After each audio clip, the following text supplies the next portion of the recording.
Hello दोस्तों, 4 अगस्त को चार आईपीओ एक साथ आ रहे हैं, जिसके अंदर एक और आईपीओ आ रहा है एक्सआरओ टाइल्स का आईपीओ।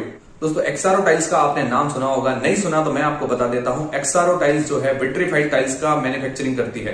दोस्तों विट्रीफाइड टाइल्स जो होता है मार्बल्स और ग्रेनाइट का एक विकल्प होता है, मतलब एक ऑप्शन होता है जिसके अंदर मार्बल्स और ग्रेनाइट की काफी सारी डिजाइन वाली टाइल्स आती है। दोस्तों विट्रीफाइड टाइल्स हाई ग्लॉसी और वाटर रेसिस्टेंट टाइल्स होती है। ग्लॉसी मतलब पॉलिश की हुई, बहुत चिकनी, और वाटर रेसिस्टेंट आप समझते होंगे। तो दोस्तों जब भी हम आईपीओ के अंदर अप्लाई करते हैं तो सबसे पहली चीज देखते हैं कि इसमें लिस्टिंग गेन्स हमें कितना मिलने वाला है। तो लिस्टिंग गेन्स देखने के लिए हमें देखना पड़ेगा इसका आज की तारीख में ग्रे मार्केट का प्रीमियम कितना चल रहा है। और दूसरी चीज हम देखते हैं कि ये लॉन्ग टर्म के लिए कंपनी कैसी रहेगी।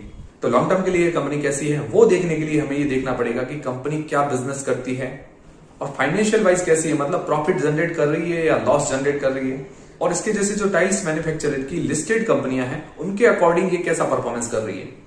इससे हमें पता चलेगा कि ये लॉन्ग टर्म के लिए कंपनी कैसी है। उसके बाद दोस्तों बात करेंगे आईपीओ की डिटेल्स के बारे में, मतलब आईपीओ का टाइम टेबल, प्राइस बैंड वगैरह उसके बारे में बात करेंगे। तो दोस्तों बात करें ग्रे मार्केट के प्रीमियम की, मतलब हमें लिस्टिंग गेन्स कितना मिलने वाला है। दोस्तों जनरली कोई भी आईपीओ के अंदर 3 कैटेगरीज होती है, क्यूआईबी, एनआईआई और रिटेल पोर्शन। तो हम जैसे रिटेलर को छोड़ के क्यूआईबी और एनआईआई जो होते हैं वो बड़े इन्वेस्टर्स होते हैं।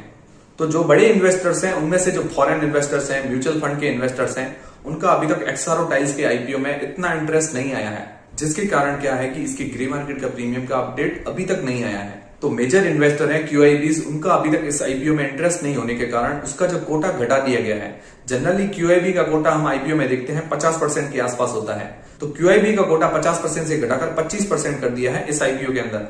उनका इंटरेस्ट ना होने का कारण ये हो सकता है, एक तो इसका इश्यू साइज बहुत छोटा है और रेवेन्यू वाइज हम कंपेयर करें तो ये बहुत छोटी कंपनी है। और एक बात, 4 अगस्त को 4 आईपीओ एक साथ आ रहे हैं, तो उसके कारण क्या है कि इसका लिस्टिंग गेन्स पर काफी ज्यादा असर पड़ सकता है। तो जो क्यूआईबीज जैसे बड़े इन्वेस्टर हैं वो इन 4 आईपीओ में से जो बेस्ट आईपीओ होगा उसके अंदर ज्यादा इंटरेस्ट लेंगे, तो उसी आईपीओ के अंदर हमें सबसे ज्यादा लिस्टिंग गेन्स मिल सकता है।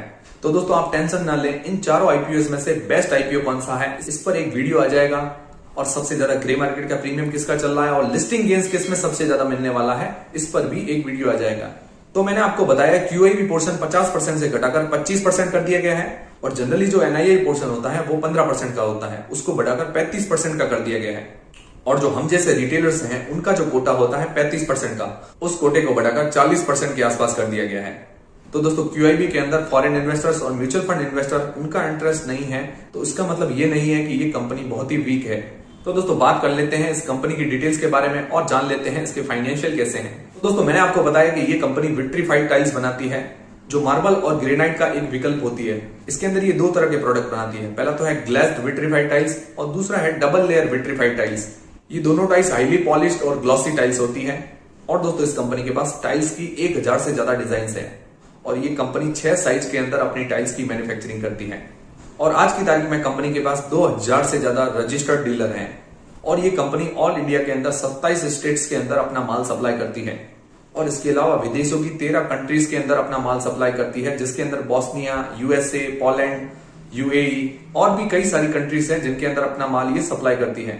और 2020-21 के अंदर जो इसका एक्सपोर्ट से रेवेन्यू आया है 14% के आसपास। इसकी गुजरात के अंदर 2 मैन्युफैक्चरिंग यूनिट्स हैं, पादरा और तालोद के अंदर। अब दोस्तों बात करें कंपनी की फाइनेंशियल की, तो साल दर साल कैसा प्रॉफिट और रेवेन्यू जनरेट कर रही है। तो दोस्तों बात करें 2018 के अंदर इसका जो नेट प्रॉफिट था टैक्स काटने के बाद लगभग 9.1 करोड़ रुपए, जो 2019 के अंदर हो गया 8.9 करोड़ रुपए, मतलब थोड़ा सा घट गया। और 2020 में इसका प्रॉफिट हो गया 11.2 करोड़, 2020 के अंदर थोड़ा सा बढ़ गया। और 2021 के अंदर इसका जो प्रॉफिट हो गया 15.2 करोड़, 2021 में भी इसका प्रॉफिट बढ़ गया, मतलब साल दर साल इसका प्रॉफिट जो है बढ़ रहा है। और दोस्तों आप रेवेन्यू भी देख सकते हैं, साल दर साल इसका रेवेन्यू भी बढ़ रहा है। इसकी स्टॉक मार्केट के अंदर लिस्टिंग हो रही है, उस हिसाब से देखा जाए तो इसका रेवेन्यू थोड़ा सा कम है, बट आप पॉजिटिव साइड देख सकते हैं, इसका रेवेन्यू और प्रॉफिट साल दर साल बढ़ रहा है। तो दोस्तों मुझे फाइनेंशियल वाइज ये कंपनी बहुत अच्छी लग रही है।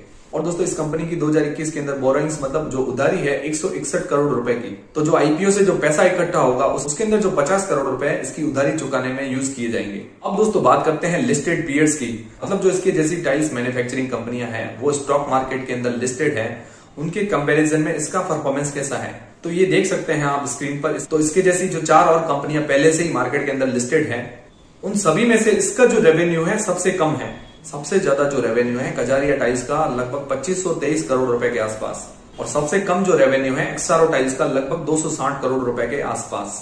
उस हिसाब से इसका पीई रेशियो देखें तो पीई रेशियो लगभग 26 के आसपास चल रहा है, और दूसरी कंपनियों से कंपेयर करें तो इसका पीई रेशियो काफी सस्ता चल रहा है। मतलब दोस्तों हमें इस कंपनी से 1 रुपया कमाने के लिए लगभग 26 रुपए इन्वेस्ट करने पड़ेंगे, जो इस कंपनी की परफॉर्मेंस देखते हुए मुझे थोड़ा सही लग रहा है। और बाकी सारी कंपनियों के रिटर्न ऑन नेटवर्थ का कंपैरिजन करें तो इसका जो रिटर्न ऑन नेटवर्थ है लगभग 11.88%। तो बाकी सारी कंपनियों से कंपेयर करें तो सिर्फ कजारिया टाइल्स है उसका रिटर्न ऑन नेटवर्थ इससे थोड़ा ज्यादा है। बाकी जो सारी कंपनियां हैं उससे इसका रिटर्न ऑन नेटवर्थ थोड़ा ज्यादा है। मतलब ये रिटर्न ऑन नेटवर्थ के मामले में सेकंड नंबर पर है अभी जो हम स्क्रीन पर कंपनियां देख रहे हैं उसके अंदर। तो दोस्तों फाइनेंशियल वाइज बहुत अच्छी कंपनी है, इसका पीई रेशियो बहुत ही अच्छा चल रहा है, और रिटर्न ऑन नेटवर्थ में भी ये सेकंड नंबर पर है। तो दोस्तों कंपनी के फंडामेंटल्स तो मुझे बहुत अच्छे लग रहे हैं, और इस कंपनी के अंदर ग्रोथ के चांसेस भी मुझे ज्यादा दिख रहे हैं। भले ही दोस्तों बड़े बड़े इन्वेस्टर्स ने लिस्टिंग गेन्स के हिसाब से इसके अंदर अभी तक इंटरेस्ट नहीं दिखाया, पर दोस्तों ये लॉन्ग टर्म के हिसाब से अच्छी कंपनी लग रही है। मतलब बहुत जबरदस्त भी नहीं और बहुत वीक भी नहीं है, एक स्थिर और अच्छी कंपनी लग रही है मुझे। और अब दोस्तों बात करें आईपीओ की डिटेल्स की, तो इसकी ओपनिंग जो डेट है 4 अगस्त को, क्लोजिंग डेट रखी गई है 6 अगस्त को। 4, 5 और 6 3 दिन ये आईपीओ ओपन रहेगा, और इसकी फेस वैल्यू जो रखी गई है 10 रुपए पर इक्विटी शेयर, और इसका जो प्राइस बैंड रखा गया है 118 से लेकर 120 रुपए के बीच में, और इसका जो मार्केट लॉट है 125 शेयर का। मतलब मिनिमम एक लॉट के अंदर 125 शेयर होंगे, और इसकी लिस्टिंग बीएसई और एनएसई दोनों पर होगी। और जो इसका इश्यू साइज रखा गया है लगभग 161 करोड़ रुपए का, मतलब साइज में बहुत ही छोटा आईपीओ है, जिसके अंदर फ्रेश इश्यू जो शेयर है, नए शेयर जो जारी करेगी 134.23 करोड़ रुपए के, और ऑफर फॉर सेल मतलब कंपनी के प्रोमोटर्स अपनी हिस्सेदारी जो बेचेंगे 26.86 करोड़ रुपए की। अब इसके टाइम टेबल की बात करें तो मैंने इसकी ओपनिंग और क्लोजिंग डेट आपको बता दी 4 से लेकर 6 अगस्त के बीच में, और इसकी अलॉटमेंट डेट है 11 अगस्त को। 11 अगस्त को हमें इसका अलॉटमेंट पता चल जाएगा, और अगर हमारे आईपीओ अलॉट नहीं होता है तो 12 अगस्त को हमारे रिफंड आ जाएंगे, और शेयर जो क्रेडिट होंगे डीमेट अकाउंट के अंदर 13 अगस्त को। और आईपीओ की लिस्टिंग डेट है वो है 17 अगस्त को, मतलब 17 अगस्त को ये मार्केट के अंदर लिस्ट हो जाएगा। और इसके लॉट साइज की बात करें तो मिनिमम हमें एक लॉट खरीदना पड़ेगा जिसके अंदर 125 शेयर हैं, और हमें अमाउंट इन्वेस्ट करना पड़ेगा लगभग 15,000 रुपए। 15,000 रुपए फिक्स अमाउंट है, और मैक्सिमम हम लॉट अप्लाई कर सकते हैं 13 लॉट जिसके अंदर 1625 शेयर हैं। मैक्सिमम हम अमाउंट इन्वेस्ट कर सकते हैं 1,95,000, मतलब 2 लाख से कम हम इन्वेस्ट कर सकते हैं इस आईपीओ के अंदर। और इसका अलॉटमेंट स्टेटस हम कहां चेक कर सकते हैं, तो इसका अलॉटमेंट स्टेटस हम लिंक्डइन टाइम की वेबसाइट पर सर्च कर सकते हैं। और अब बात आती है कि इस आईपीओ में अप्लाई करना चाहिए या नहीं। तो दोस्तों जो लिस्टिंग गेन्स के लिए अप्लाई कर रहे हैं तो 4 आईपीओ एक साथ आ रहे हैं, तो इसकी लिस्टिंग गेन्स पर काफी इफेक्ट पड़ सकता है। और दोस्तों मैंने आपको बताया क्यूआईबी का भी इंटरेस्ट कम है, मतलब जो फॉरेन इन्वेस्टर्स हैं, म्यूचुअल फंड इन्वेस्टर्स हैं, उनका भी इंटरेस्ट इस आईपीओ के अंदर कम है, तो इसकी लिस्टिंग गेन्स पर काफी फर्क पड़ सकता है। पर दोस्तों जो लॉन्ग टर्म के इन्वेस्टर हैं उनके लिए ये आईपीओ बेस्ट है। मतलब कंपनी के फंडामेंटल्स अच्छे हैं तो उस हिसाब से ये कंपनी में आप लॉन्ग टर्म के लिए इन्वेस्ट कर सकते हैं। और बाकी दोस्तों इसके ग्रे मार्केट के प्रीमियम पर कोई अपडेट आता है तो मैं आपके साथ जरूर शेयर करूंगा। और दोस्तों इन चारों आईपीओ में से सबसे बेस्ट आईपीओ कौन सा है, सबसे ज्यादा लिस्टिंग गेन्स किस में होने वाला है, और सबसे ज्यादा लॉन्ग टर्म के लिए कौन सा बेस्ट है, उस पर एक वीडियो आ जाएगा। तब तक आप हमारे चैनल से जुड़े रहें, और अगर वीडियो आपको पसंद आया है तो वीडियो को लाइक जरूर करें और चैनल को सब्सक्राइब कर लें। मिलते हैं दोस्तों नेक्स्ट वीडियोस के अंदर।